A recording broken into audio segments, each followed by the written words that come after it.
Fala pessoal, sejam bem-vindos, começando mais um vídeo com muitas informações importantes. Mas antes, eu peço para que você se inscreva no canal, deixe o seu like e compartilhe o vídeo com o máximo de pessoas. Giro na tela e notícias a seguir.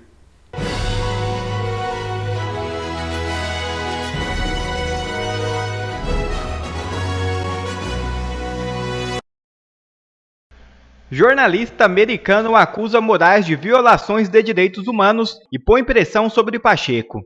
O jornalista americano Michael Schellenberg e ainda os jornalistas brasileiros David Agape e Eli Vieira denunciaram Alexandre de Moraes, o STF e o TSE de violações de direitos humanos. Segundo os jornalistas, com base em e-mails trocados entre os acusados e o Twitter Brasil, existem fortes indícios de censura imposta aos apoiadores do então presidente Jair Bolsonaro durante o processo eleitoral de 2022.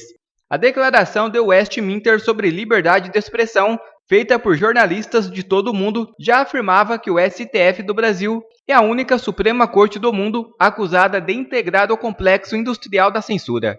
O Supremo Tribunal Federal está criminalizando o discurso político. As acusações são inúmeras e graves. O que se sabe sobre o Twitter Files, os arquivos do Twitter, Moraes e as eleições no Brasil? O jornalista Michael Schellenberger, ele afirma que o presidente do TSE exigiu da plataforma dados pessoais de internautas responsáveis por postagens que ele não gostou. Cara, tem tudo. É um buffet de abuso e de ilegalidade. O que vocês quiserem tem. É ilegalidade e perseguição contra jornalista? Tem. É contra deputado federal? Tem. É pressão nas redes sociais com multa pecuniária por hora de R$100 mil? Tem. Pode procurar, que vocês vão achar uma miríade de ilegalidades e abusos sem limite no Twitter Files. E eu queria começar ouvindo o Satie a respeito disso, porque, Satie, isso vai fazer parte e vai ser utilizado na nossa petição em Haia. Isso daqui é perseguição política de determinados grupos num país, perseguição essa que a convenção, o Tratado de Roma proíbe, irmão. Ô, Marcos, eu fico feliz quando a notícia chega fora, porque durante muitos anos nós fomos reprimidos, sufocados aqui dentro do Brasil. E a gente não tinha quem recorrer. A gente brincava, inclusive, que havia uma menina, ou menino de cabelo roxo por trás das Big Techs, dizendo que tudo que era alguma coisa relacionada ao Bolsonaro, à direita, ao conservadorismo, era discurso de ódio. Então, veja, era praticamente impossível a gente tentar qualquer coisa ou qualquer medida do ponto de vista jurídico, qualquer apelo. Apelar para a própria rede social em determinados momentos era ridículo. Enfim, os perfis caíam, a perseguição acontecia. Quando, graças a Deus, os parlamentares decidiram começar a publicizar e levar para fora do país, capitaneado aí pelo Eduardo Bolsonaro, Gustavo Gaia, você, inclusive o Marco Antônio, que também tem sido uma grande voz da comunicação do jornalismo brasileiro para fora, para além das nossas fronteiras nacionais, isso acaba gerando essa repercussão. Obviamente, a aproximação do presidente Bolsonaro ao ex-presidente Donald Trump dos Estados Unidos ajuda e corrobora bastante para que as autoridades internacionais saibam do que está acontecendo no Brasil, no que diz respeito à perseguição ideológica e, sobretudo, no que diz respeito à liberdade de imprensa, que está sendo extremamente vilipendiada e violada por membros de determinadas instâncias do Judiciário, do Supremo Tribunal Federal. O Elon Musk já vinha comentando algumas coisas ali que parecia até inimaginável. Quantas vezes eu entrei no perfil para ver se era uma conta oficial do Elon Musk mesmo, ou se era alguma conta de apoiador e tudo mais. De fato, era alguns comentários que foram feitos, era exatamente, oficialmente, a conta do Elon Musk se colocando numa condição de estarrecimento diante das penas que foram dadas para mendigos, para senhoras de idade, para pessoas que estavam no 8 de janeiro, 17, 16 anos de prisão, como a gente já repercute bastante aqui, e o Brasil inteiro já sabe das anomalias, das atrocidades, da injustiça que tem acontecido com essas pessoas no Brasil, né? Obviamente, protagonizada por membros do Supremo Tribunal Federal. Veja, agora, essa questão do Twitter Files, isso tem sido estarrecedor e revelador, porque mostra que a escalada da imprensa internacional ou das autoridades internacionais a respeito das atrocidades e das injustiças, sobretudo da ditadura do judiciário que a gente tem vivido aqui no Brasil, está crescendo lá fora. Isso é muito importante para a nossa democracia, porque se a gente não pode resolver com as nossas próprias forças, se talvez nós tenhamos um parlamento de joelho, se talvez tenhamos senadores, um Senado de joelho diante do Supremo Tribunal Federal ou de alguns determinados ministros da Suprema Corte, a gente precisa apelar para o Tribunal de Haia, para a Corte norte-americana, para o Congresso norte-americano, que seja, a gente tem que apelar para o Ocidente, para que eles vejam o que está acontecendo aqui. E se isso começar pelo Twitter File, pelas redes sociais, perfeito. É bom que se comece dessa forma, a fim de que as pessoas olhem e entendam a seriedade que nós estamos vivendo aqui. Agora é manter essa chama acesa com a saída de vocês ao Tribunal de Haia, a Bruxelas, na Bélgica, enfim, onde for, tem que denunciar e tem que avisar. E veja, não pode ser aquela denúncia histérica. É exatamente como vocês estão fazendo, é coletiva de imprensa, é lidando com o parlamento norte-americano, é lidando, quem sabe, com o parlamento europeu, enfim. É nessa tecnicidade, é nesse padrão de denúncia que tem que ser feito. Porque não pode parecer que são militantes, não pode parecer que são apoiadores de determinado candidato. O presidente Bolsonaro, obviamente, ele é o líder da direita no Brasil. Há alguns questionamentos. Eu o considero o grande líder da direita no Brasil. Não existe hoje uma oposição à esquerda fora do presidente Bolsonaro, a não ser que ele indique alguém que seja essa pessoa, mas não tem hoje. Isso pode ser um problema ou não, mas no meu ponto de vista, na minha análise, o Bolsonaro, ele é a pessoa que capitania tudo isso. Então, a gente também não pode fazer com que sejam bolsonaristas indo lá. E é o que tem acontecido. Os parlamentares, sobriamente, têm feito denúncias com um grande arcabouço jurídico, com muita materialidade probatória para comprovar as injustiças e a ditadura que a gente vive aqui no judiciário brasileiro. Olha, pode ser um fio que precisava para que determinados ministros do Supremo Tribunal Federal, no mínimo, recue diante das atrocidades e ilegalidades que estão fazendo com o povo brasileiro. Marco Antônio. Boa, Satie. Adriles, essa situação toda, olha só, acontece nas melhores famílias.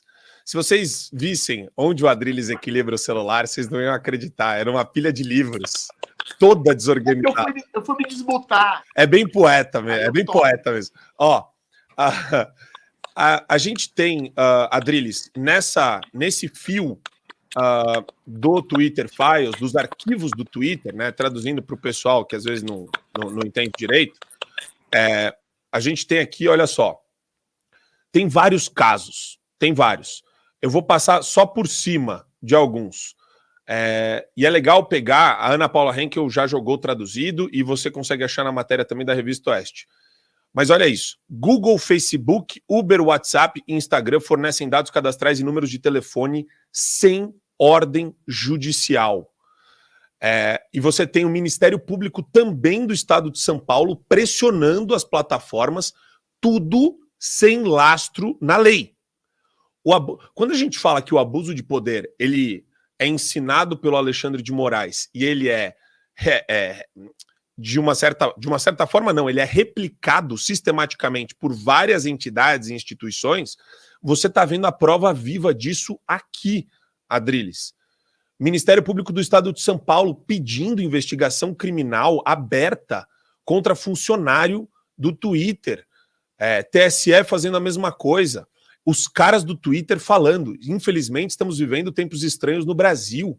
As trocas de e-mail, cara, elas são completamente surreais. Os caras não estão acreditando no que os órgãos brasileiros estão pedindo e eles ainda fazem crítica, porque é tudo conselheiro jurídico aqui, falando, não tem nada na lei que autoriza isso que eles estão pedindo, Adriles.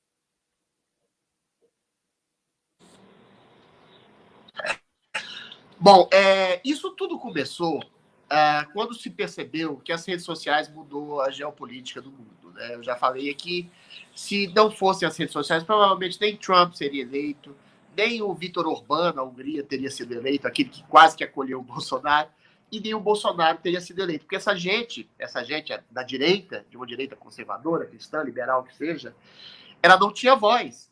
porque sobrevivia exatamente uma hegemonia globalista de centro-esquerda que dominava o mundo, dominava a comunicação e dominava a política, a despeito, inclusive, da grande massa que pensava de maneira diferente e era manipulada, e às vezes não tinha nem candidato, não tinha nem referencial, porque não apareciam esses candidatos. Pensa bem, o Bolsonaro não apareceria nas redes sociais, no Senado Nacional, não fosse as redes sociais. Contou com a televisão, mas assim, de maneira muito periférica, com canais como a Rede TV. O que eu estou querendo dizer com isso? O grande nicho de censura para que ainda subsista essa hegemonia dessa centro-esquerda, por causa de uma grande mídia ressentida e por causa do caso específico do Brasil, de um judiciário aparelhado, que foi todo colocado lá pelo lulopetismo. Os ministros são, sobretudo, dominados pela Dilma e pelo Lula, que dominaram, quer dizer, que governaram o país governam ainda durante quase 20 anos. Então, o nicho de ataque é frente às redes sociais. E aí você coloca de maneira completamente abusiva. É muito engraçado, né, quando a gente pede, o judiciário pede uma PL de censura das redes sociais. Não precisa, primeiro, porque a maioria das redes sociais, hoje, com exceção do Elon Musk, no caso do Twitter, são coniventes. Elas se coadunam a essa ditadura de centro-esquerda, essa ditadura pseudo-progressista. E aí, quando o Alexandre de Moraes, quando o TSE, na verdade, desde 2019, parece que essas denúncias do Schellenberg tomaram corpo, se colocam para pedir o que as pessoas falam do privado, investigar, por exemplo, hashtags, voto impresso já. Qual que é o problema de uma hashtag voto impresso já? Isso é da ordem democrática. E aí, quando você tem uma ordem expressa, olha, pessoas que estão criticando o processo eleitoral, que estão contestando o processo eleitoral, têm que ser investigadas e mais. O Schellenberg, se vocês esmiuçarem a denúncia dele, ele fala explicitamente que essas pessoas do TSE pediram para diminuir o alcance dessas redes. Eu sou um exemplo vivo disso, tá? Eu fui candidato em 22 e o meu alcance, tanto no Twitter, quanto no Instagram, quanto na Meta no Facebook, foi reduzido a quase zero. Eu ganhei o processo sobre isso, tá? Então não são apenas as redes.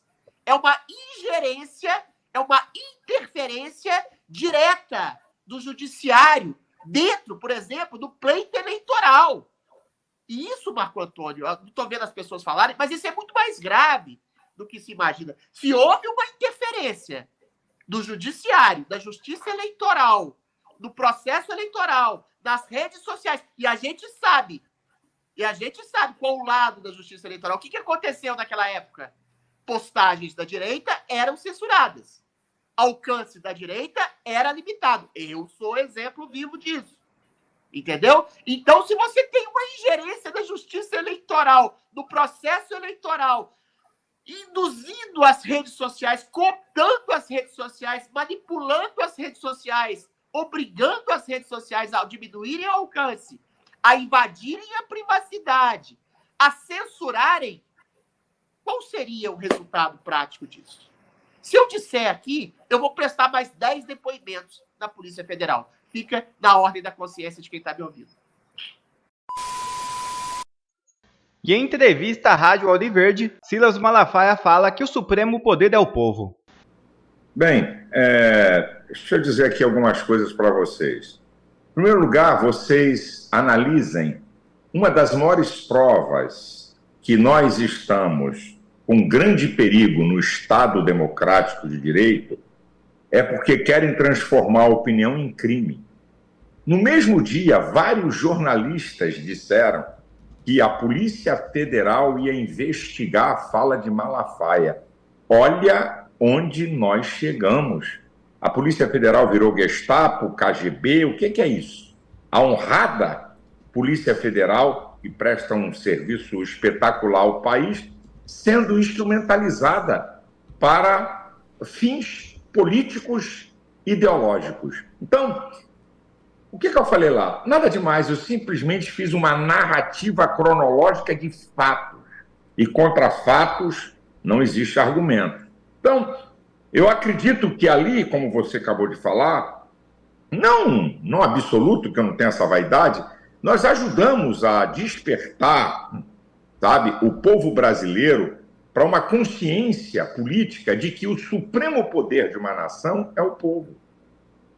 É isso que nós temos que entender. O supremo, isso é constitucional. É o caput, né, da abertura da Constituição brasileira. O poder emana do povo. E nós não podemos nos esquecer disso. Eu vou lembrar a vocês que em 2013, por causa de 20 centavos na passagem, sem nenhuma liderança política, o povo foi para a rua, parou o país, e naquela época, eu conheço bem a história, tá? Eduardo Cunha, que presidia a Câmara, já estava tudo armado para tirar o poder do Ministério Público. Estava tudo armado, sem nenhum problema. Eu me lembro que eu recebi representantes do Ministério Público pedindo, pelo amor de Deus, para falar com deputados evangélicos, para não votar na proposta. Quando o povo veio para a rua e houve uma pressão generalizada, eles recuaram e retiraram o projeto de pauta. Então, eu acho o seguinte, minha gente, é igual uma panela de pressão. Vai aumentando a pressão, vai aumentando, igual uma caldeira. Isso vai aumentando a pressão. Só que na hora de explodir, não reclamem do povo. Nós não somos a favor de violência. Eu não sou a favor de quebra-quebra, não sou a favor. Sou a favor, conforme artigo 5º, inciso 16º da Constituição, manifestações pacíficas. Mas estão abusando da paciência do povo. Esta que é uma verdade. E o povo está se despertando e vendo esse jogo sujo que está sendo empreendido de pseudo-golpe e uma verdadeira perseguição política. E Alexandre de Moraes rasga elogios a Michel Temer. Alexandre de Moraes diz que nenhum presidente se equipara a Michel Temer na qualidade do diálogo com os poderes. Veja o vídeo. Se nós formos olhar na história dos presidentes da República, nós não temos nenhum presidente que se equipara com o presidente Michel Temer na qualidade de diálogo com todos os poderes. Foi presidente da Câmara.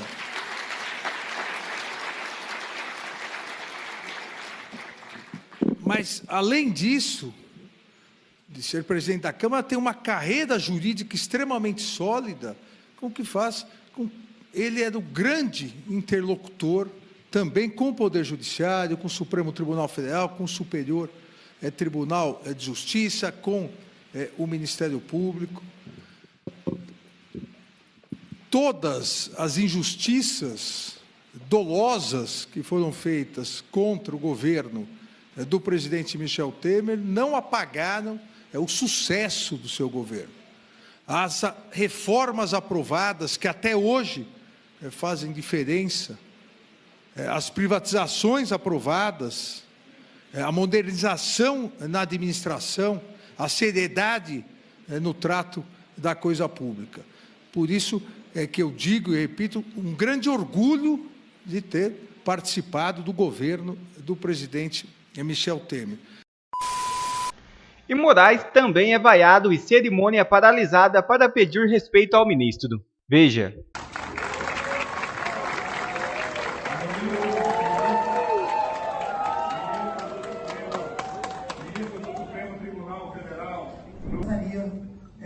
Gentilmente, pedindo aqui respeito ao ministro Alexandre Moraes.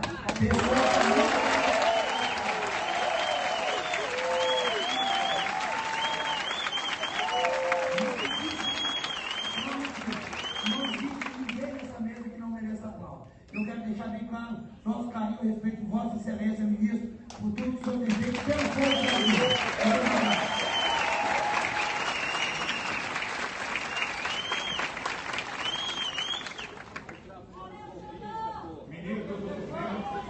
Ministro do Supremo Tribunal Federal, dos dias. E Lula tenta burlar a Constituição para bajular o companheiro Putin, afirma Estadão. Presidente russo é alvo de mandado de prisão do Tribunal Penal Internacional, mas petista quer livrá-lo. Em novembro de 2023, o presidente Lula apresentou uma argumentação jurídica à Comissão de Direito Internacional da Organização das Nações Unidas, para evitar que Vladimir Putin seja preso em uma eventual visita ao Brasil.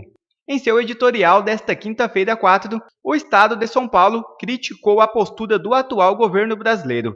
Para o jornal, o mandatário tenta burlar tratados de Estado para bajular o tirano russo. Putin é alvo de um mandado de prisão do Tribunal Penal Internacional por crimes de guerra na Ucrânia, entre eles a deportação forçada de crianças. Segundo o jornal, para satisfazer o orgulho de Lula, o Itamaraty se tornou, por fim, refém da política petista ativista e subserviente a potentados autoritários.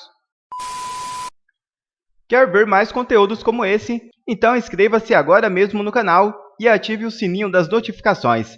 Assim você não perde mais nenhum conteúdo que é postado aqui no canal. E também já deixe o seu like para o YouTube ajudar a divulgar o nosso trabalho. Fico por aqui e que Deus abençoe a todos. Brasil acima de tudo e Deus acima de todos.